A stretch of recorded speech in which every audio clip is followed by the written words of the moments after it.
What is up, my Squirtleites? It is I, your king, welcoming you back to more Let's Play Pokemon White. In the last episode, we finished up everything there was to do in Challenger's Cave, took a brief stop in Opelousas City, as well as returning back to Icirus City to head up to the Dragon Spiral Tower, went over how to rebattle and catch Zekrom or Reshiram if you missed them in the battle that preluded the end fight. And that was pretty much it. We are now here in the Pokemon League, but no, we are not going to be challenging it today. That would be suicide, given that I am pretty much 20 levels below all of the Pokemon in there. No, we are instead here so that we can head back down to Victory Road. And actually, before I do that, just really quickly, let me pop a Max Repel just to make sure I don't run into anything along the way. Because we have a promise to fulfill. So let's head on down. And we made this promise only a few episodes ago, but we are now going to be taking care of this, even though this is not going to be easy. Cheren is here, and Cheren is waiting for us. Levi, it's difficult, isn't it? When you confront yourself, you have to notice things about yourself that aren't too flattering. Of course, no one can get away from themselves. Marshall? My mentor told me you were here, so I came to see. Listen, even if you lose in battle, if you surpass what you've done before, you have bested yourself. Take the opportunity of a battle to look at your opponent, look at the Pokemon involved, and look at yourself. Are those Alder's words? Maybe, but I'm borrowing them. What I want are battles with trainers who believe in themselves like that. When I mix it up with a trainer like that, both my Pokemon and I get even stronger. Well then, I'll be waiting for your challenge in the Pokemon League. I guess that's that. Okay, Levi, accept this Pokemon battle. And here we go, taking on Cheren, who has, much like all the trainers we faced up to this point, Pokemon in the mid-60s. And that does not mean that he's going to be anywhere as easy as the trainers. Like, even that veteran we fought in Challenger's Cave in the last episode is a lot easier than what we're about to deal with, because obviously Cheren actually has a pretty decent team. Now, Liepard is the first Pokemon coming up, so I'm going to use this opportunity to do a little bit of setup, as it uses Fake Out here. And I'm sure it's going to try Night Slash, and obviously one single Night Slash with a crit could absolutely be my undoing here, but I'm still going to try to chance these over and over and over again. We'll get off one there right off the bat. Please don't crit. Okay, I'm going to chance one more. One more. Otherwise, all of this is going to fall apart on me really quickly if this crits. Come on. You can do it. I believe in you.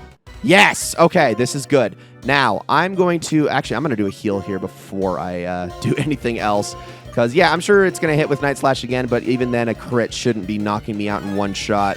And if it does crit, I'll just heal again. So, we'll do that just so we have everything all set up. Aerial Ace. Okay, good. It even used a move that's not going to do too much damage. Perfect. This is my opportunity. Let's throw out a Dragon Claw. Hopefully, with the 2 raises to attack power, we'll be in good shape here. Come on. Yes. Okay, this is a good start. And I'm assuming that Cheren's next Pokemon is going to be Haxorus. But with my 2-speed increase, I should actually have the speed advantage here. So let me throw out another Dragon Claw and try to one-shot this thing. Yes! That is what I like to see. Dragon Dance coming in and saving the day once again. All right, 2 of his Pokemon down. One of the ones I was actually the most scared of being Haxorus. The other 2 are obviously his signature Pokemon, Emboar, and this one right here, Gigalith, which I am actually going to keep Bathory out for and use Earthquake on, because it's pretty much the best that I have. I mean, I could be throwing Crush out and using Surf and whatnot, but I feel a little bit more comfortable in this situation using an Earthquake. Ooh, almost a one-shot. This Stone Edge is going to hurt a lot, though. Gigalith is really strong. Ooh, okay, and then what does it have there? Is that a Citrus Berry? A Leftovers, okay. Know my strengths and weaknesses now. Soon I will know yours too. I'm going to throw out another Earthquake just to finish you off, as we just get all this experience for my dragon. Beautiful. All right, 7,408 experience. Then we got Emboar next. What you say we throw out one more Earthquake just before Bathory goes down, and then, you know, what is it, 5-3 at that point? Although, honestly, this might one-shot if I'm lucky enough here. It is super effective after all. Come on. Yo! So it's because it has a Focus Sash. Okay, that makes sense. Otherwise, it definitely would have gone down in one shot. All right, well, down goes Bathory. Now, since I am actually in a... Oh! Dang it! I didn't want it to faint from the recoil. Now, nobody got that experience. Well, that sucks. All right, well, what else would he have? He would have a... I know what he'd have, yeah. He would have a Monkey. All right, Lumiette. Why is Lumiette not at full health, too? Did I not? I didn't heal at the Pokemon Center before I did this? That was dumb. All right. Ooh, I didn't think this Simisage was going to have Rock Slide. That sucks. That could be a problem. And flinched. Okay, well, I don't like that. I don't really have anything else that's going to be able to resist it too much. Shoot. This is a problem. Well, gosh dang it. If I would have known that it was packing Rock Slide, I should have done my research and actually checked that. This is probably a futile thing to do, but I'm doing it anyway. Oh, yeah, cool. That actually works out. It's using Energy Ball. Hopefully you can resist this a little bit, Lumiette. Probably not enough that you're going to survive the next Rock Slide, but maybe? We'll see. Worth a shot, and no. Okay. Well, that means Shelob isn't good for this situation either. Let's go with Naz here. Well, Naz isn't a good idea either because of the Rock Slide. What am I doing? These are all strong against, like, everything that I could possibly be throwing at the Simisage. Ugh, I don't like this. Yeah, at least you survived. Okay, we got an Air Slash in. That's good. That's some damage. I think I am comfortable using... You know what? I'm going to hope that it uses Energy Ball here. Because I want to get some experience on my team. I don't want them to all go down to this stupid monkey here. Energy Ball. Perfect. My prediction was correct. All right, there we go. Now, if you could just finish this thing off with an Aerial Ace, that would be great. And we got a Brick Break. That should do some damage, but not enough that Arthur has to worry about too much. There we go. And down you go. All right. What is the last Pokemon, I wonder? I actually cannot think of it off the top of my head. It is Unpheasant. Okay. Well, then for you, sir, I am definitely going to throw Shelob out. We just have to hope that we don't get unlucky with any crits here. Do I go with a Discharge or do I just go outright with a Thunderbolt? I think I'm just going to go outright with the Thunderbolt here. No point in, no sense in trying to keep it paralyzed or anything. I'm just going to try to take it down in one shot. Oh my gosh, so close. Okay, this is going to hurt. Saw it as a strong move. Why is it a crit? Of course it's a critical. It probably has super luck is why. That actually makes sense. You know what? I really want Shelob to get that experience, actually. So what I'm going to do is I'm just going to have Naz just take one for the team. I'm sorry, Naz. I could just throw Crush out there, and that would take care of it. But I really want Shelob to get some more experience because she keeps falling behind. Granted, I need to also just put Lucky Egg on her, but that is something I will do here really, really soon. Okay. Shelob, if you could just finish this off. I know you have the speed advantage. Just do a little discharge action here, and that should be it. There we go. All right, down goes Charon. Thank you, Bathory, for carrying that fight. This is why I love Haxorus so much. There we go. Thank you. I saw what was missing in me. We get some money for our troubles. I'll keep battling many trainers and Pokemon like this, and if I can learn what kind of person I am, it will open up my path. I'm sure this path will lead me to become the person I'm meant to be. Pokemon will always be with you and me as we go down our own paths. Our important friends, Pokemon. All right, Sharon, I'll leave you be. And that is, well, everything that I wanted to cover here in all of the locations that we've already been to, aside from actually challenging the Pokemon League itself. And I love that it's playing the cutscene again, even though I've clearly been up here before. Yeah, we'll be doing that, obviously, a little bit later. In fact, that's pretty much how we're going to be sending the game off. But no, now it is time to head to new horizons, to broader and better places that we haven't yet been to before. Now, there are actually two entry points. You don't necessarily have to take the path that I am about to take, which is from Nimbasa City. You can also go to Opelucid City and head to the right from there and go in the reverse direction. But I'm not going to do that. We're going to start with Nimbasa, and we're going to make our way around in a counterclockwise fashion. So I will see you all over there in just a moment. And I actually need to go get my bird before I head on over there anyway.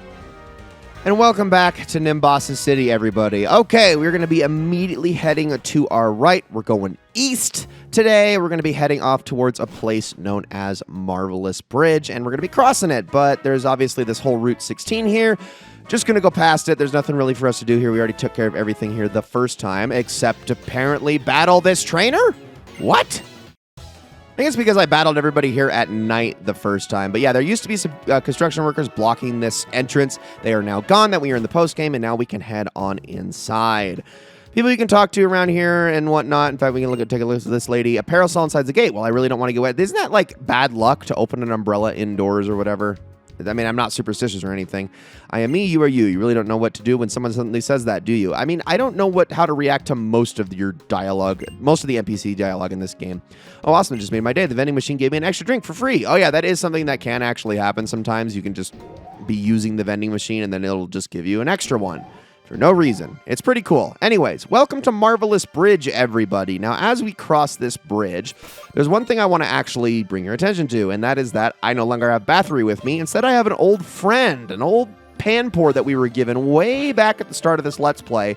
And the main reason is because I taught her the HM Waterfall. We are going to need this as we head into the coming routes for, well, very good reasons. Now, there's nothing really on this bridge that's going to do us any good, except as we cross it, Getsus is gone. He went off somewhere alone after we rescued him from the castle. From the day Getsus saved our lives, we have sworn to be loyal to him, even now, after he ordered us not to search for him. Also, Getsus said to give you this. We got an Adamant Orb. Okay, what does that do? We also got a Lustrous Orb. Can we get a third orb known as the Grizius Orb? Yes, indeed. Getsus, where did he find these? What was he planning to do with them? Why did he give them to you? There's no way to know now. Is he testing you or using you? We, the Shadow Triad, have always been and will always be the loyal servants of Getsus, and Getsus' ambitions will never cease. Never shall we meet again. Farewell. And off they go. So let's take a look at these items that we just got, and I do believe they actually go into our key items, if I'm not mistaken. No, they go into regular items. Okay, cool. All right, Adamant Orb, Lustrous Orb, and Grizius Orb. These are meant for the legendary Pokemon of Sinnoh. Adamant Orb is for Dialga, Lustrous Orb is for Palkia, and the Grizius Orb is for Giratina, boosting their moves and also allowing them to change forms, or at least I think it changes Giratina's form. I don't think it changes Palkia and Dialga's form, at least not yet, but they are necessary if you want to actually use those Pokemon to any significant degree here in this game. But how would you bring those Pokemon over, you might ask? Well, that question is about to be answered here very, very soon. Let's head on through, because that's really all that Marvelous Bridge has to offer. Marvelous Bridge is really mind-boggling, so I'm taking a risk. Okay, is there anyone here that's got anything to do? What do people buy for the vending machine? You keep checking on that. This is my life. What? You're a product guy? Oh, okay. I feel sorry that that's what you have to do, is just take data on that one vending machine all day, dude. Decided to find a new Pokemon partner around Route 13. And what do you have, lady? I want to research an effective mining method for rotation battles. Would you have a battle with me? Sure. So we haven't actually, I don't think we've done a rotation battle yet. We've been doing triple battles up to this point, so now we get to show off what rotation battles do. So we're going to fight Ace Trainer Glinda, and she's going to send out Alomomola, Klinklang, and Beheeyem, but the only Pokemon we have to worry about is the Pokemon that is directly in front of us. Now, given that I have Shelob in front, I'm just going to go with an attack, but it will not surprise me if she tries to use a... Oh, she used Wide Guard. Okay, cool. Well, never mind then. All right, well, you've protected the entire team. Let's try another discharge, but there goes the rotation. So off to Beheeyem. Now, Beheeyem is going to have an opportunity to use an attack, but if I can get a paralysis in, it doesn't really do anything. That's okay. Let's see. Signal Beam? Nope. Back you go. Look at it. See, this is why rotation battles suck and I don't like them. It's because you have to constantly just be like guessing, oh, you're going to use this one this time? That's the problem, is if you switch off to Klinklang, that's going to give me a whole sort of issues. There it is. So now I'm going to use Thunderbolt here as I just try to whittle down all of their health as much as possible. And he's going to use Discharge right back, but that's not going to hurt too much because Shelob can mostly deal with that. All right, I'm going to go with another Thunderbolt here. There we go. We can get your health down really low. And now there is a... Oh, or we could just crit you and take you out. Okay, so now I only have the two left to worry about, who are both weak to Shelob. But everyone's going to get experience in this battle, even though they're not doing anything. And I'm not even going to bother switching, although I guess I might as well show how you do this. So you want to hit one of these to switch to either direction. So this would take me to Arthur. This would take me to Naz, counterclockwise or clockwise, and then you will pick a move of theirs to use, like so. I'm going to just back out, though, because I do not want to actually use you. Instead, I'm going to go just a Signal Beam and hope that you don't switch. There we go. And then I should just be able to Thunderbolt Alomomola. I cannot believe that it survived that. I'm going to throw out a Thunderbolt anyway, just in case. Yep. Had a feeling. Although Wide Guard is going to prevent me from being able to do anything because it's just protect for the whole group.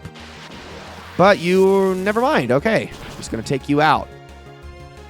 I thought, maybe I'm confused about how Wide Guard works. I always thought that it only protected the adjacent Pokemon, not the Pokemon using it. Maybe that's true, but for some reason it didn't work the first time. I don't know. You can't spam it like Protect and Detect either. It's mainly meant for something like a triple battle. In rotation battles, it does have its uses, but I've never really, I don't know. I'm not a big fan of the move to begin with. We'll just Signal Beam you, Behem, and down you go. Okay. That was pretty easy. Shelob did all of the work there, so I'm happy with that. Now she's finally getting some experience and can actually do something. Let's head on out. So, welcome to Route 15, everybody. There are a couple things here that are worth mentioning, but the first of those is directly up above, and this is what we're going to end the episode by talking about. This is the Poké Transfer Lab. What's Poké Transfer? Come find out. We'll head on inside and talk to the guy in here, or the lady. Hello?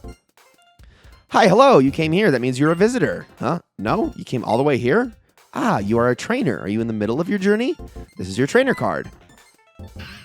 What? You have all the gym badges? Great. You may be able to... Professor Park! Quick. I'm coming. I'm coming, lady. Oh, there you are. Professor, do you have a minute? I think you do. Listen, this kid is a trainer who has all the gym badges. All of them. I'm sure this trainer can operate it. I have told you many times. The invention is great indeed, but without a professional trainer... Wait, you have all the gym badges? All of them? Fantastic. Fantastico. Yahoo! I'm going to spin for a moment. What a great day. Great. Unbelievable. Hi, I am Professor Andrew Park. Levi. Levi, are you willing to participate in an ambitious experiment that will make history? The device is called Poké Transfer. It connects blah, blah, blah, blah, blah, called DS system. Meanwhile, blah, blah, blah, molecules and blah, blah, blah, blah, blah, blah. Go out and develop to go to the figure. It's really good. It's connecting the results. To put it more simply, if you use this device, you may be able to bring Pokemon here from other regions. But just for safety's sake, the Pokemon you're transferring shouldn't be holding anything, so make sure to take their items first. So, you are a fantastic Pokemon trainer. Will you participate in the great experiment of the century? You need 2 DS systems to use Poké Transfer. We will conduct the experiment with another DS. Is that okay? I cannot do that right now, unfortunately, because, well, I am not actually recording this on a proper DS system, nor do I have another one available that has Poké Transfer ready to go. So we're going to say no. If you decide that you want to play with Poké Transfer sometime, you're welcome to come back and ask me. So, what's going to happen is that if you take, let's say, Diamond, Pearl, Platinum, Heart Gold, Soul Silver, any of those games, you can set up a Poké Transfer to put those Pokemon away and then transfer them through this system. This is going to put them in a sort of Safari Zone-like environment where you can then go and catch the Pokemon and bring them into your new game. This is how you're going to transfer over something like Palkia, Dialga, or Giratina, like with those orbs that we just got a minute ago from the Shadow Triad. If you ever need to bring over any Pokemon, this is your place. I don't like the fact that it's so far out of the way, but at the very least, it does have a PC that you can rummage through and just kind of do all your work here, and then you can leave and use those Pokemon in future. This is all obviously because the National Dex is open. Every single Pokemon in previous gens is now available to you, and honestly, and I know there is a way to do so between DS and PC, but if I could figure out a way, I would actually love to transfer over my Soul Silver babies from that long ago Let's Play we did where it was all evolutions and whatnot, but someday, maybe I'll try to get that to work. For now, we're just going to move on. Ladies and gentlemen, that is going to be it for this episode. Thank you all so very much for watching. In the next episode, we are going to explore Route 15 in its entirety, battle trainers, talk about the wild Pokemon that can be caught here, and various other things of that nature. Thank you all so very much for watching, and I will see you all in the next one.